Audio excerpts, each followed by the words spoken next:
બનાસકાંઠા જિલ્લામાં આજે વહેલી સવારના સમયે સર્જાયેલા એક ગોજારા અકસ્માતમાં 2 વ્યક્તિના મોત નિપજ્યા છે। આ બંને વ્યક્તિ પિતરાઈ ભાઈ હતા।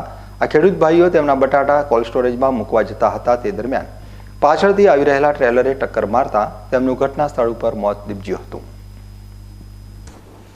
ધાનેરા તાલુકાના વાછોડ ગામમાં રહેતા લવજીભાઈ પ્રજાપતિ અને પ્રકાશભાઈ પ્રજાપતિ બંને પિતરાઈ ભાઈ છે અને આજે વહેલી સવારના તેમના ખેતરમાં વાવેલા બટાકા લઈ કોલ્ડ સ્ટોરેજમાં મૂકવા માટે પોતાના ટ્રેક્ટર સાથે નીકળ્યા હતા।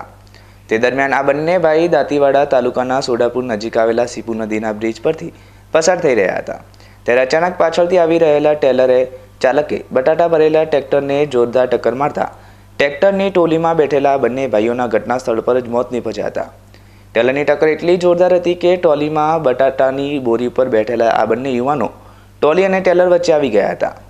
ઘટનાને પગલે મોટી સંખ્યામાં લોકોને ટોળા ઘટના સ્થળ પર ઉમટી પડ્યા હતા અને ભારે જહેમત બાદ બંનેના મૃતદેહને બહાર નીકાળવામાં આવ્યા હતા।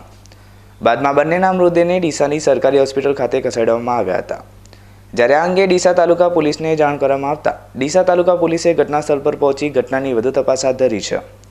પરંતુ ધાનેરા તાલુકાના વાછોડ ગામમાં આ બંને આશાસ્પદ યુવકના મોતના પગલે સમગ્ર વાછોડ ગામમાં શોકનો માહોલ જોવા મળી રહ્યો છે।